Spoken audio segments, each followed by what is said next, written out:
All right, so if you're watching this, this is the story time. We're going to do a little of the travel story from this trip that my wife and I took. So the quick background to this story is my wife's work sometimes sends her afield for trips, very far afield. She's gone to China for her work. She's gone to Armenia, and she had a work trip that was going to take her to Vietnam. And she was going first to Da Nang and then to Ho Chi Minh City. And so our thinking was she'll go and fly out there and do the first part of her trip alone, and then I'll join her in Ho Chi Minh City for 2 days. And then because the airline was Korean Air and they were flying through Seoul in each direction, we decided we would stay in Seoul for 3 days as well. But I'm not going to cover that part of the trip today. I'll do that maybe next week. So anyway, just in terms of where we are, we live near Washington, D.C. So in order to get there, we had the long flight. And by the way, if you've never done this flight before, the flight does not go across the Pacific the way you might think. The actual flight path from DC, it goes up and over Canada, and then it goes over Alaska, and then it goes over the Bering Sea, it goes down over Japan, and then it lands here in Seoul, which again doesn't make sense on a flat map, but when you're on a globe, it actually does make sense to fly this way. It's shorter than trying to fly over the Pacific. But anyway, so Liz initially went to Seoul, and then from Seoul she flew to Da Nang, which is in central Vietnam.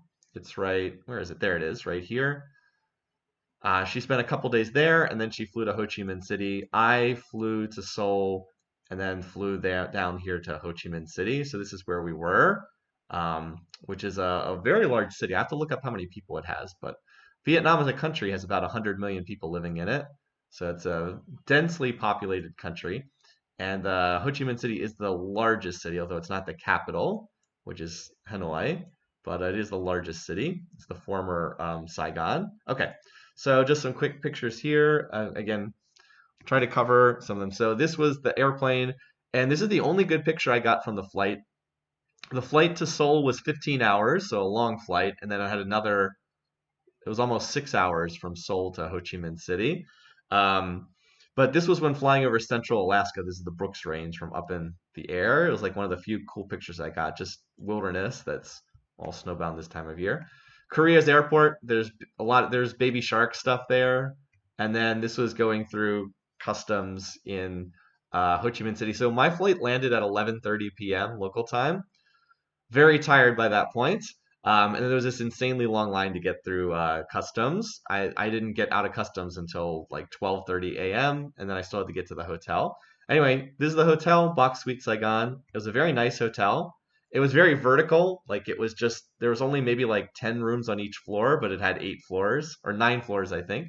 So very vertical. They had an amazing breakfast. They had like this breakfast buffet, really, really good. We were able to get like they would make omelets for you if you wanted. I actually don't eat omelets, but Liz does. Most people do. I was able to get curry one morning for breakfast. I was able to get like bacon and sausage. It was really good. This is like the lobby. So anyway, there's me eating breakfast, looking very. If you are curious what's on the plate there, some bacon, some sausage, some like a croissant, and then it was some kind of stir fry, something like that. So and then they had a rooftop pool. This was the rooftop pool. It was really cool. You could go up there and have a swim. It was small, but you had these pretty awesome views. And then this is just the room. Not much to say there. Here it is at night. I went up there at like 9 p.m. one night and just had a swim, which was pretty cool. And then this is looking out at the city at nighttime. Okay, this is stuff. That was a picture from Liz's work. All right, so, but that's the only picture I have. They were doing a presentation. I don't want to spend too much time on that since I wasn't there and it was work stuff. Okay, so the first day I was there, Liz was still doing presentations at work, so she was not free. So I did a tour for the day, and the tour took us to two places. One was up here to the north of Ho Chi Minh City, which was where during the Vietnam War, or as they call it in Vietnam, the American War, there were a whole bunch of tunnels underground, and so they've turned into like a tourist attraction now. So I went up there, and then I also went down to the Mekong River, which is the big river that runs through the southern part of Vietnam. where they had some more tourist stuff as well. So I actually spent a fair amount of time on a bus, but like went up here, which was like an hour-long drive, and then it was like a 2-hour drive down here. So that's what you're going to be seeing. They stopped us at this little place where they do traditional handcrafts because they wanted you to buy them. Wasn't really that interesting. I'm going to skip over that. But then this is the place where they had the traditional tunnels. They're called the Cu Chi tunnels in Vietnamese, if I remember that. But anyway, so here we go. Cu Chi tunnels. A bunch of unexploded ordnance from the war. And then this is a map, but like they had and here's a like a traditional building. But anyway, so this was all these tunnels that were around during the war where Viet Cong soldiers would hide out and then try to kill Americans. Always a little weird going there as an American, but not enough time has passed now that it's not as much of an issue. So anyway, they had these traps that look like this, although of course it would have been covered with, leaves and whatnot. And then it flips up and there's spikes at the bottom, just so whoever steps on it's going to fall in and get all messed up. This is a shell crater. To give you an idea of the size of some of the bombs, this was a 2,000-pound bomb that was dropped. Anyway, so here's where one of these tunnel entrances was, or it was still located. So you can see it's right here. There it is. Very, very small. And there's a more up close look. There it is. One of these little tunnel entrances, very well hidden. And I actually have a video that I'll play real quick here of me going in. If your hip can fit, you keep moving down. If you feel it's just not fit, please stay there. All right. Very small. Fortunately, I'm not too big of a person. Arms up. Hands up. Hold the door and arms up. Oh, you dead. We got him. But apparently, I forgot to put the camouflage leaves back on top. Good coming out technique. Not enough camo. Good technique. So very small. Some of the people that went in there actually had a lot of trouble getting in and out because it was so small. But that was pretty neat to see. Anyway, hope that's interesting enough. All right, so, and then these are some more of the tunnels, very small. Obviously, these are not real people, but they're showing what, like little models to show what some of the people look like. This is in the jungle. I tried to get some pictures showing that. They also had an American tank that apparently was destroyed or brought down. That's still here. Mine in 1970, as it says, was destroyed in 1970. More traps. Military workshop. Where they would take the shells, like the shell casings, and use them to make weapons. Little homemade grenades out of jars. Pretty interesting. Then there was a big shooting range here where you could fire, you could pay extra money, and then you'd have the ability to fire like military grade weapons. Now, I am not a gun person. I don't like firing guns, so I was not interested in that, but some of the people in our group did that. They were incredibly loud when they went off.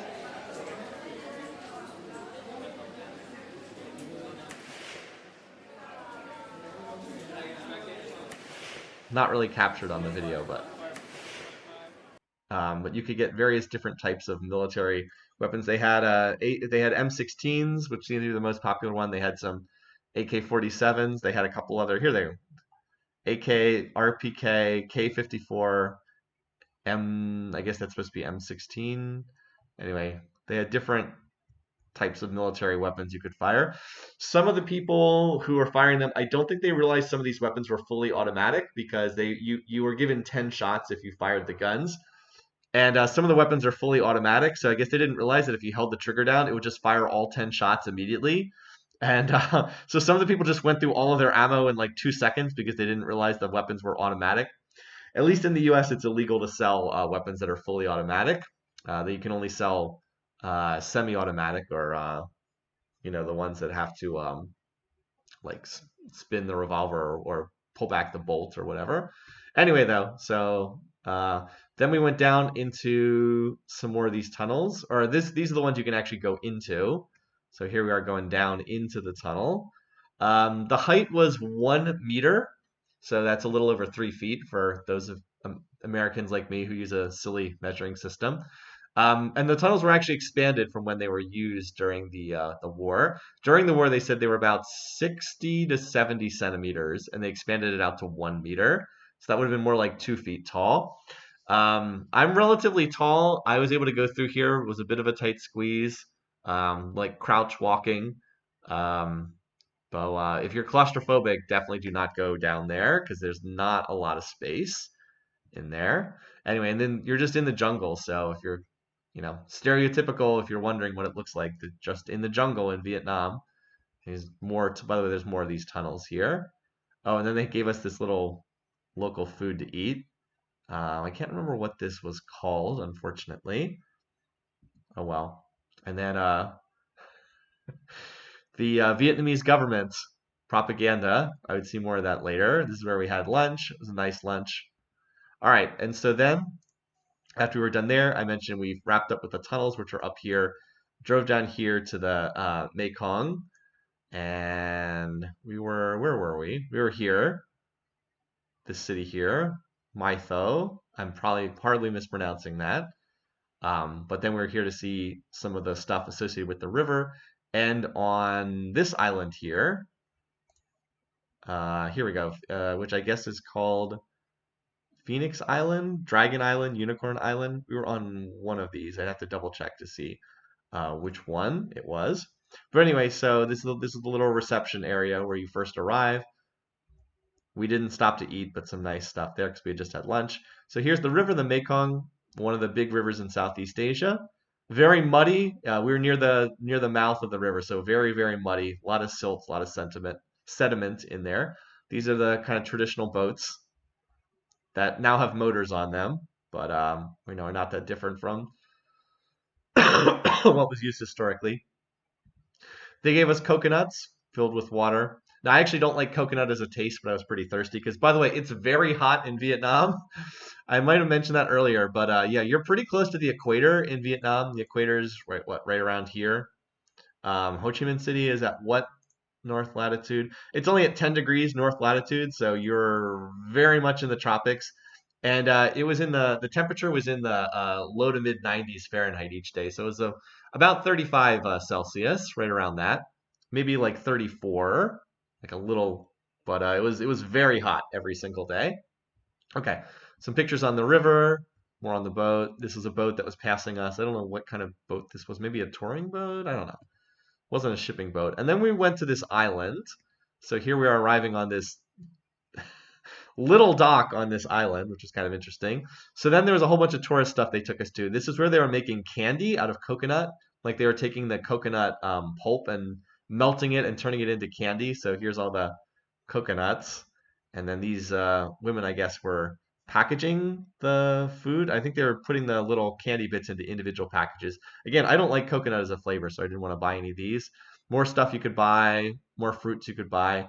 This was interesting. They had this. It was like some kind of a liquor, but it had it had a dead snake in it, and like a dead scorpion in the bottle, which apparently gives it a certain flavor. I can't say that I wanted to buy that. It was very humid too. Yes, can't say I wanted to buy this, but it was available for sale. One person in our group actually bought this. I mean, it wasn't that expensive. It was just I didn't want this. I didn't want to drink this. They apparently were going to get it as a gift for their friend. They also let you, if you wanted to, hold this thing of bees because they made honey here as well. And it wouldn't have bothered me that much, but I did not choose to hold the bee thing. Didn't really want the to hold the bee thing, but if it had been like reality TV and that was a challenge, it would have been okay. Then they served us tea with honey. Actually, it was pretty good. I'm not really a tea drinker, but it definitely tasted pretty good with the honey. Of course, they wanted you to buy the honey, which I was okay with passing on since I don't really eat honey very often. And then we went to this little like cafe where they had a show basically with like traditional music. So here's all the tourist groups, and they served us local fruits. Some interesting. They had watermelon, they had dragon fruits, they had I can't remember what this one was called. It was actually pretty good. It was very similar to grapefruit. Maybe someone watching will know what these are. And then these other types of fruit as well. So all local fruits with more tea. And then while we're eating this, they had like traditional music from these performers. With this instrument, I don't know what this instrument is. I've never seen this one before.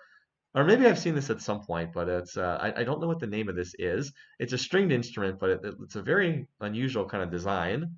Anyway, so some pictures of that, and then they put us on these little go-karts, or actually golf carts, I guess. So because they were taking us to another area, it was fun riding on the golf cart. By the way, there was also someone with a horse here. That was the only horse I saw on this little island, and then they put us on these little boats, which was really cool. This was my favorite part of the tour. So there was like this canal that had been built, and then people just used the boats to get around, which is very common, as I understand it, in this part of Vietnam. Just there's a lot of stuff on the water, and so people are just in these little boats, and that's how they get around. And by the way, the women that were rowing the boat were really good. Like they had us moving fast in this thing. So some of these, there's tourists on some of these, but I think a lot of these were just like local people going about their day, moving around on the boats because it's the best one of the best ways to get around. But like we're like in the jungle, it's really hot. We're on the river. It's just really neat. I enjoyed this a lot. It was a fun experience. Definitely something you couldn't get in a lot of places. So this was only like a 15-minute boat ride, but it was still pretty cool. And I put this picture on the Discord, me on the boat. They also gave us these little traditional hats, which was amusing to wear just for the picture, if nothing else. I think I had the same shirt on in this picture as I have on today by coincidence. I did not do that deliberately. And then at the end, we just loaded straight onto these boats. So we just stepped out of the little boat into the bigger boat, which was kind of funny. And then these are some more pictures of the Mekong, which again, super muddy, lots of little plants floating in it as we're crossing back. And then to get off the boat, we just walked across more boats.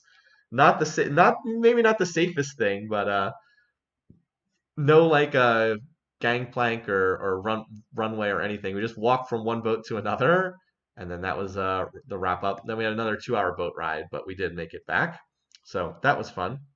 The Venom Liquor, is that what it's called? The Venom Liquor from earlier. So anyway, after that we were back from the Mekong River down here back to Ho Chi Minh City. All right, so now I'll actually zoom in and show where this stuff is in the city. So it's a humongous city, really, really growing fast.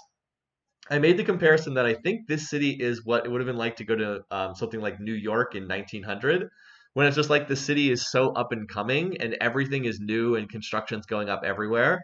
And it's just like growing at a phenomenal rate. So this is very much a developing city. I think if you went back in 20 years, it would look completely different just because it's so new. But anyway, so there's the airport.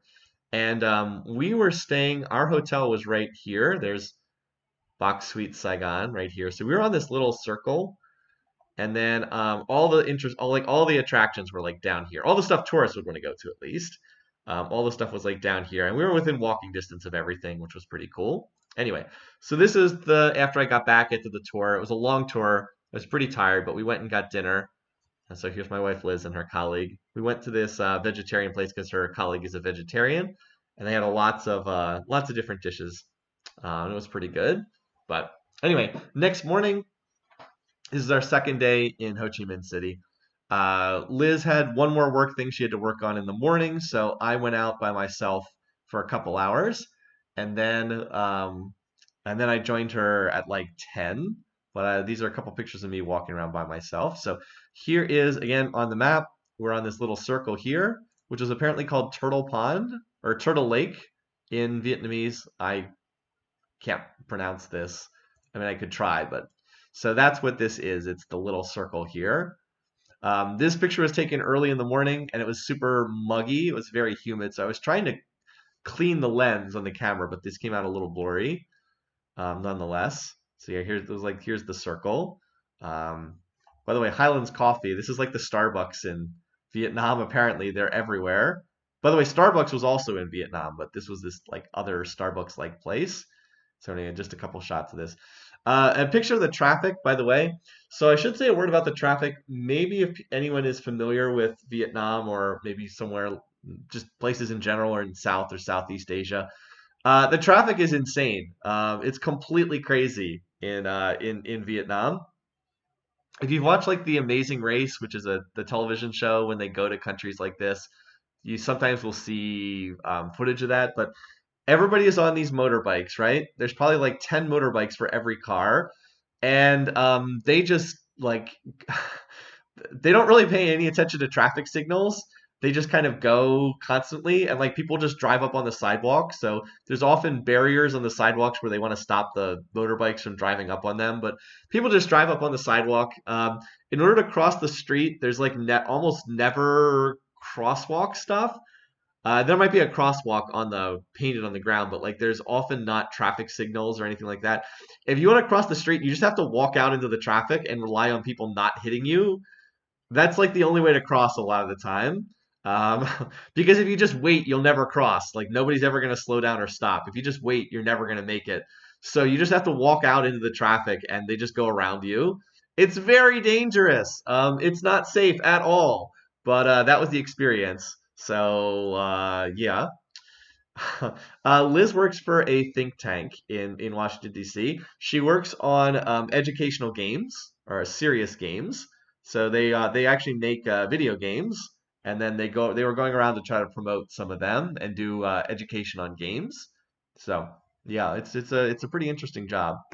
All right, anyway, so as far as actual attractions, first one I went to is this one, War Remnants Museum. This is a museum about the American War, to use the proper term in Vietnam. Lots of stuff left over. So this is the outside. It also the advantage of opening at 7:30 a.m. So I was able to get there early. There was a tour group that was coming in with me. People probably thought I was with the tour group, but I was not.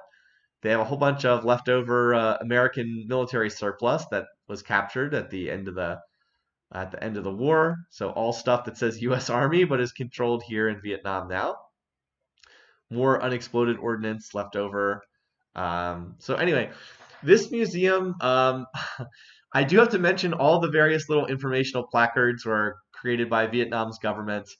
Um, they were pretty hilariously one-sided in terms of talking about like American imperialists, American aggressors, blah blah blah. Now, I'm not saying that that's entirely wrong, but it was very one-sided in its portrayal of what happened during the war, and like in like kind of like a laughably not serious propaganda way. I will say that authoritarian regimes have gotten better at their propaganda in recent decades. This was like straight out of the Soviet Union from like the 1970s. So it was actually kind of funny reading a lot of the stuff in there.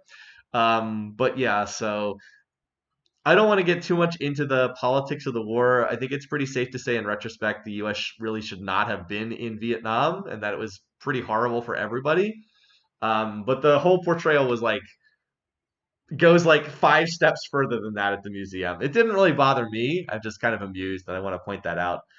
Anyway, so this is all stuff about the war. So it's a really good museum to see. It's actually a pretty small museum, but there's a lot of interesting stuff there. So they have documents like this, Declaration of Independence of Vietnam, followed by information about how then the French tried to come back in after World War II and reestablish their colony, since this was a French colony prior to World War II.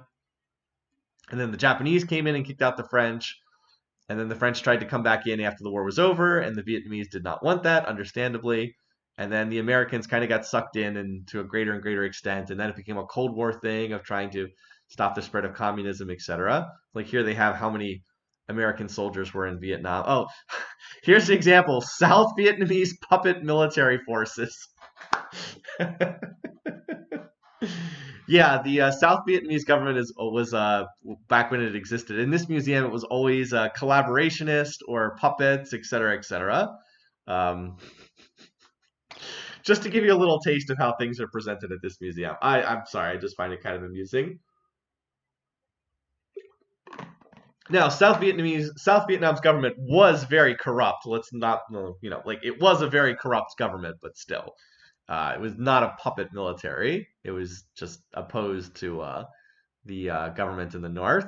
Anyway, so then there's a whole bunch of photographs here. I'm going to try to go past some of these quickly because some of these are a lot of these are not censored. Let me put it that way. In the United States, in particular, media stuff is heavily censored whenever it comes to like warfare or shootings.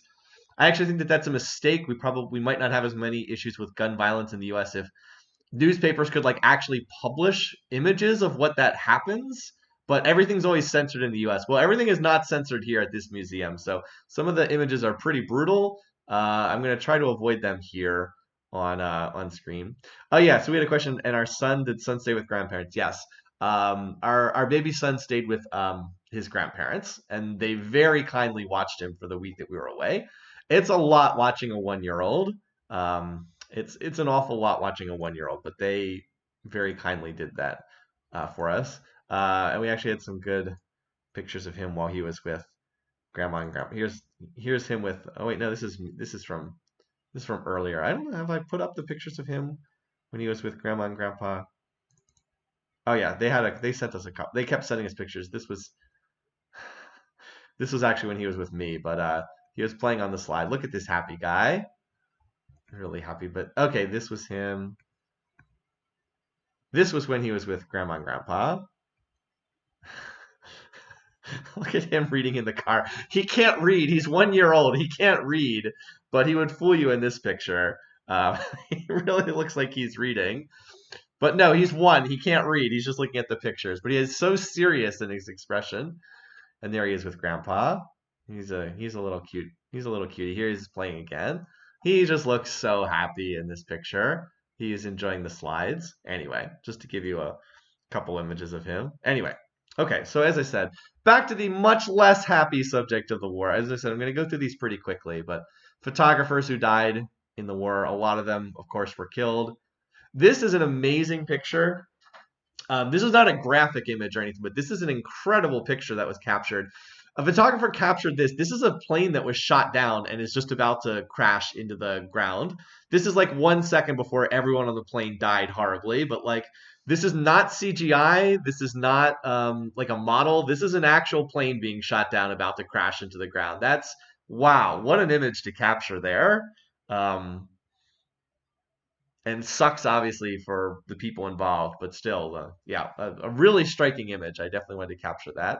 Anyway, this was a photographer who was killed, and these were some of the pictures taken. They had a lot of stuff on Agent Orange, which is the chemical that was used to kill the foliage, all the jungle, which has left really, really bad effects on people in Vietnam that lasted in some cases for generations where the stuff was sprayed. Anyway, um, this is the section on war crimes. So I just want to be clear on this. There were some pretty horrible things that the U.S. military did. That said, the U.S. military was not going out of its way to commit war crimes. So just to be fair, this was not like a deliberate act of government policy, but just warfare in general leads to some pretty bad things happening. That's the famous My Lai massacre. But part of the point I want to make is the fact that it is famous is because it was very rare. It was not common for like the U.S. military to try to just mass slaughter civilians, but it did happen. So it was a rare event, but it did happen. Anyway, there's some pictures of some pretty horrible things that happened to people, so we're going to go past them quickly, and then a bunch of the weapons that were used in the conflict, and then this is some of the effects of Agent Orange, where the chemicals were sprayed. Yeah, did some pretty horrible things to the people, some really bad birth defects in the next generation. And then this, children's paintings. This seemed very out of place with the rest of the museum. Children's painting exhibit standing strong against COVID. Anyway, then down on the ground floor, they had an exhibit on international organizations and countries that supported Vietnam in its resistance to U.S. aggression. So they were like, what countries supported Vietnam? It's like, oh yeah, it was the Soviet Union and all their client states in Eastern Europe. Well, they weren't exactly neutral parties in the conflict, to be fair. And then it was like, in the Americas, who supported them? Cuba. Yeah, okay. Gee, I wonder why Cuba was supportive. Venezuela. Yeah. Anyway, so I was amused by that. Museum souvenir shop. Probably not the place you want a souvenir of your trip, but I guess you can buy stuff if you wanted to. So anyway, really fascinating museum. Would definitely recommend going there. Yeah, somehow doubt the long year torture of many South Vietnamese post-victory is something they portrayed. Absolutely not. You will not hear any of that in the museum. Again, these conflicts are really big things. They're very complicated subjects. Um, the museum was great. It had a lot of really cool information. This is where it is over here. But just bear in mind, you're getting a very one-sided portrayal. It would be like, I don't know, What's like a hilariously one-sided portrait? It would be like, okay, so here's an example that's less politically polarized, but like, when I did a big road trip around the U.S., I went to a whole bunch of states. I ended up going through Arkansas, and I was in Little Rock. That's where the Bill Clinton Presidential Museum is located. It's like if you want to get a neutral interpretation of Bill Clinton's presidency, you don't go to the Bill Clinton Presidential Museum. It's a very one-sided take on his presidency. Very, very positive take. So, it was kind of like that. Like the Bill Clinton Presidential Museum barely even mentioned the fact that he had that affair and he got impeached over it. Like it was there, but it was not mentioned much. But it was like, oh, look, job creation, blah, blah, blah. Anyway, okay, so I went to the War Remnants Museum, and then the next thing I went to is this, which is now called Independence Palace, but this is the former seat of government for South Vietnam. And there was a lot of cool stuff there. So this is what it looks like. This is famous in the U.S. because it's the building where, in 1975, when Saigon was being captured by North Vietnam, this is where the all the Americans were being evacuated off the roof in helicopters. So it's kind of famous for that purpose. But this is where the government of South Vietnam was based. The government of Vietnam today is based up in Hanoi. So this is just like it's like I guess it's a museum now. I think they do use it occasionally for like official functions, but it's mostly just a museum now. Kind of an interesting building. It's like in some ways it's like backwards looking and like you can really see that it was built in like the 50s and 60s. But in other ways it does have like some very classic charm to it, so it's kind of interesting. Anyway, there's a tank. This is unfortunately not the tank that knocked down the gates of the government building. It is a tank of the same type, but it's not the actual one that made the famous breakthrough into the palace grounds in April 1975. It's not the tank, it's a tank of the same type. But anyway, so going inside, state banqueting hall. So all this stuff has been set up the way it would have looked in like the 1970s, back when South Vietnam's government was based here. So here's the state banqueting hall, cabinet room, very official for meetings, conference hall. I took all these pictures so I would know what the rooms are. This was a really cool room. I just like the way this one looks. So I guess that they would do like receptions in here. Note, of course, we have to have the Soviet Union's flag up here. I mean, I understand Vietnam's flag, but why the Soviet? I guess it's just a general communist flag, not specifically the Soviet Union, but because officially Vietnam's government is still communist, but it's really not because like there's a billion private corporations, so it's not really following the tenets of communism. But anyway, it's still the same party officially in control. It is still a one-party country, and they definitely do not have free and fair elections. But yeah, it's the whole the political side may be still in place. The economic side, not at all. All right, just some more pictures of this, and then this was what the hallways were like. Pretty neat looking. Presidential reception room. So I guess this is where they'd have more like smaller groups, smaller receptions. Definitely has like that Vietnamese feel to the furnishings, which is pretty cool, which is pretty neat. And then, yeah, just more stuff. This is the view looking out from up on the second floor, that fountain in the opposite direction, more like meeting rooms. Really cool staircase. They wouldn't let you walk up this. You had to go up this really grungy staircase in the side. I guess that was like the fancy staircase. Ambassador's chamber with a really cool looking mural or whatever this is. I guess it's like a wood cutting. Really cool in the background though. And a little garden up on like the third floor. It was like it was like a little open courtyard, and then there was a garden in the middle. This would have been some kind of a room where they would have meals. There's a little movie theater inside. Apparently, the president of South Vietnam liked to watch movies here. And here's like this old school projector that they used for the little theater for private showings. This is a game room for gaming tables. They had whatever the local equivalent of dominoes is. It's something like that. I don't know the proper name for this, unfortunately. It's being played. And then the billiards table. Here's the rooftop where again the evacuation. Here it is. At 8:30 a.m. April 1975. Oh, no, this is apparently someone on the North Vietnamese side flew over the building and threw down two bombs that hit the top of the building. And that was apparently the impetus for the Americans to evacuate all their people out of the building because they were like, "Oh, this building's not safe anymore," which it definitely wasn't. This is a school group that was visiting up here, some of the grounds, and then So that was up on the rooftop. And then the kind of walking tour would take you down in the basement, which is also interesting. Because down in the basement was like all the secure rooms. This is apparently the command center. So like this was where they had all these maps up associated with the fighting, all these different areas. Do not touch the objects. And then they had all these like stuff that looked like, again, straight out of like the 1960s, where they had all these very secure rooms down in the basement where like telephones and communications and strategic planning were being done. Check out these high tech machines, the best tech that like the 1960s had to offer. Look at this beautiful hallway down here. Just to give you a notion of what this looked like. Again, all this stuff was in the basement because they were worried about getting bombed above ground. But like you can tell, this stuff was, yeah, pretty. I don't know, pretty down to earth, pretty grungy. Definitely reminiscent of the era. I thought this was interesting. So this is where the president of South Vietnam slept. You might say like, oh, he obviously had like some really nice bedroom, right? No, no, he did not. He was in this very secure room down in the basement of the palace. My thinking was when I saw this, I was like, if this is where your president is sleeping for security reasons, that might have been a sign this government wasn't going to make it long term. Like, if you're that worried about assassination and bombings that you have to be in this location, I'm not sure your country's going to make it long term. That might have been a sign that this wasn't going to work out long term. This is the president's war room again, down in this like very secure underground location. Anyway, that was pretty interesting to me. Kitchens, not much to say there. Big kitchens, gift store, little knickknacks. I didn't buy anything here. The president's car, apparently they had a Mercedes Benz make a custom car for them. And then more stuff on the building. So yeah, interesting. Definitely would recommend it. I enjoyed seeing both of those. So those are the two museums I saw.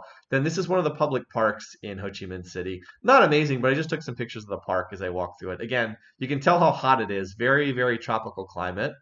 But at least it was a little cooler in the shade underneath. And then this is some kind of shrine. I don't really know what this is. I can't read Vietnamese, of course. But it was pretty neat looking. You get these sight lines in the park. I don't know what this is. Little cats. Someone having fun. This little sculpture was, I believe this was a little Hindu shrine. This was pretty small. This was not like a building you could go into. It was only like maybe 6 feet tall. But I believe this was for Hinduism, which is kind of interesting. All right. So at this point, then Liz and I went back to the hotel, and Liz was done. And so what we were going to do is, remember, we were up here at the little circle. We were going to walk down past this. This is the cathedral, Notre Dame Cathedral of Saigon. We walked down here. We were going to walk down to the water, and then we were going to walk back again and just see the sights that we could see along the way. Here's the presidential palace over here, or not. What is it now? The Revolution Palace or something? Independence Palace now. It's over there. So that's where we're going to go. Mahjong. Thank you. Thank you. You've got people. It was Mahjong back there. The evacuation was not from that building. It was from the American Embassy. Vietnamese feel sounds very international house hunters. True, it does. We often watch International House Hunters, and we make fun of the people because whatever country they're in, they'll say they want that.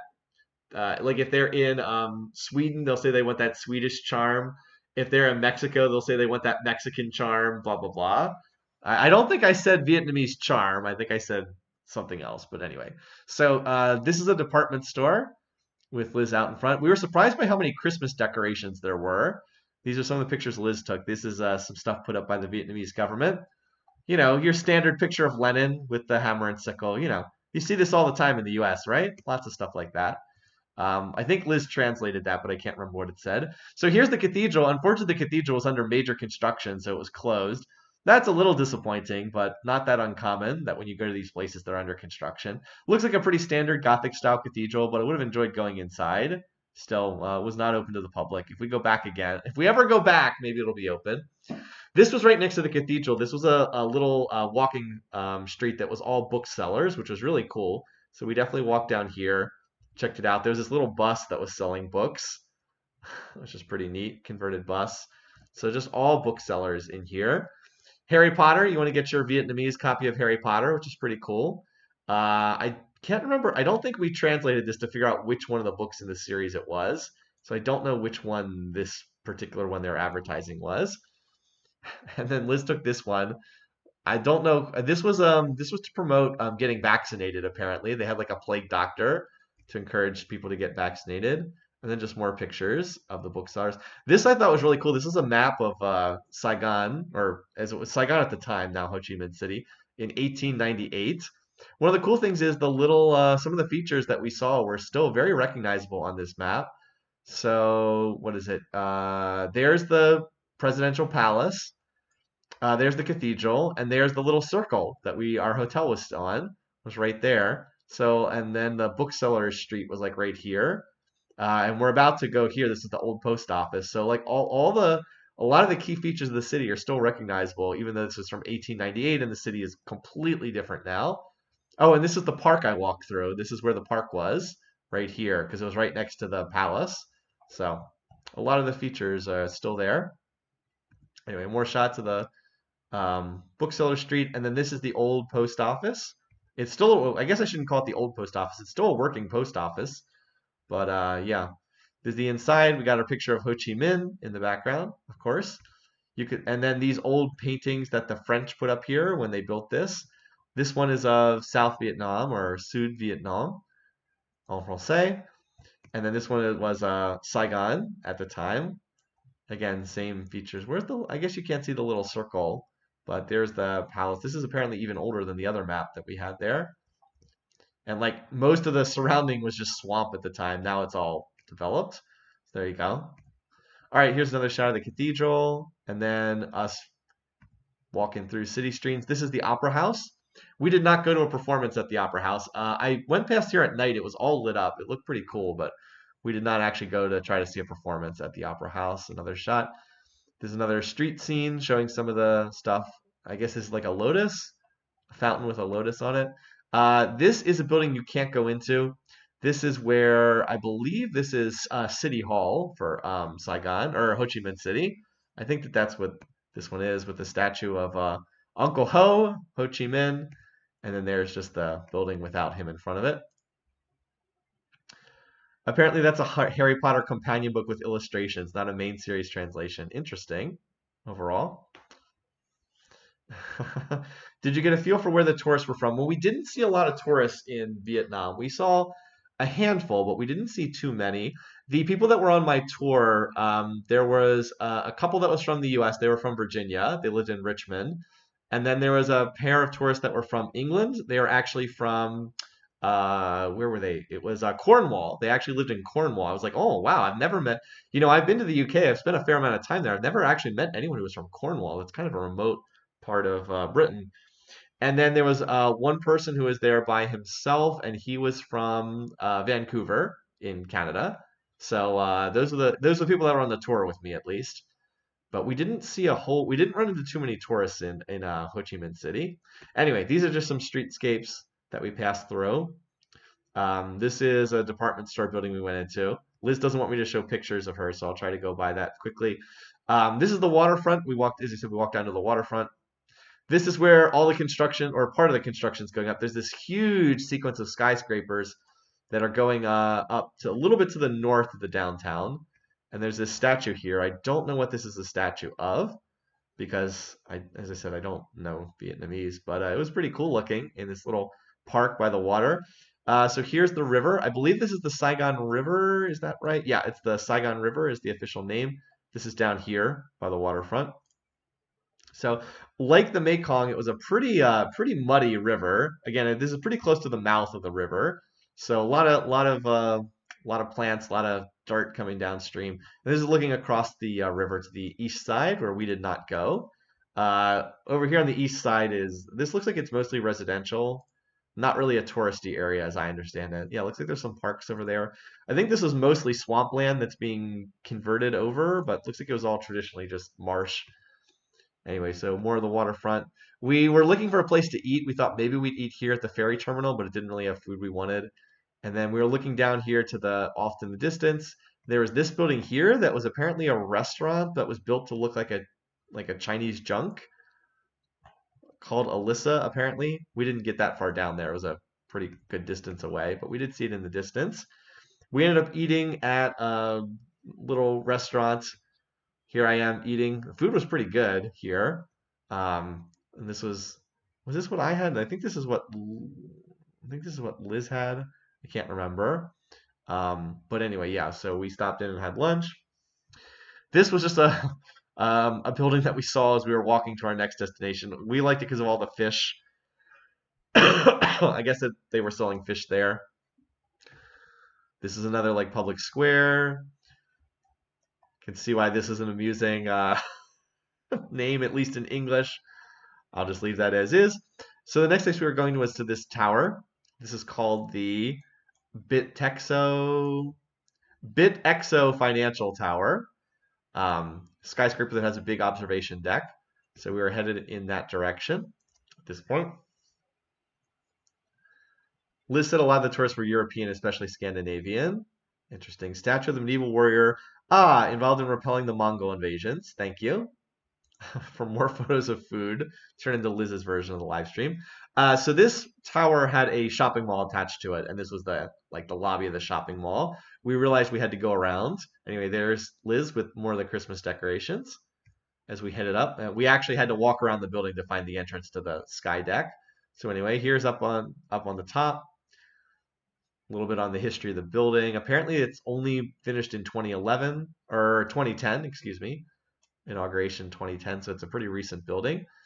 And then here's some of the views. Just this again, these are views looking out in the distance in Ho Chi Minh City. It's an enormous city, just stretches out on and on and on and on.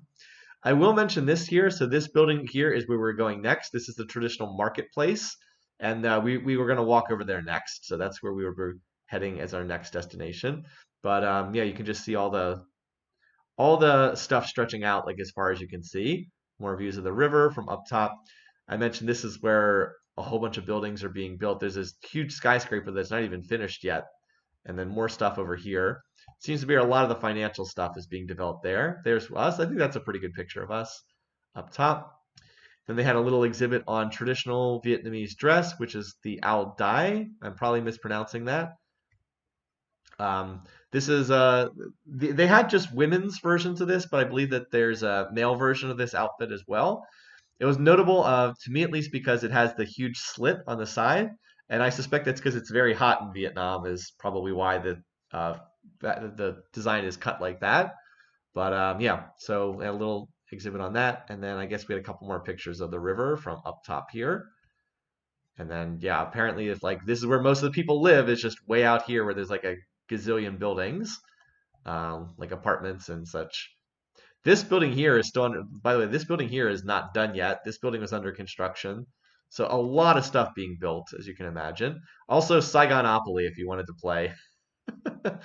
The Saigon, note by the way that it's not Ho Chi Minh City-opoly, it's Saigonopoly. A lot of people still call it Saigon, even though Ho Chi Minh City is the official name, but lots of people still call it Saigon. Anyway, then we're walking over to the marketplace. Some more street scenes. Here's the market. Ben Thon, I'm sure I'm mispronouncing that, but that was the name. And this is just a very traditional place for a market. It was very hot inside. I would not say it smelled amazing in here. A lot of odors, but you could buy stuff relatively cheaply. So this is what it was like, and it was enormous. It went like there were I mean, you can see this is seller number 435, so you can see there's just a ton of them. Apparently, if you wanted to get sports jerseys, you could, get them here. So we were looking around for if there were any souvenirs we wanted. Liz was in particular looking for some postcards. For whatever reason, we had really bad luck finding postcards. Normally, they're like everywhere when you go to tourist places, but we just couldn't find postcards.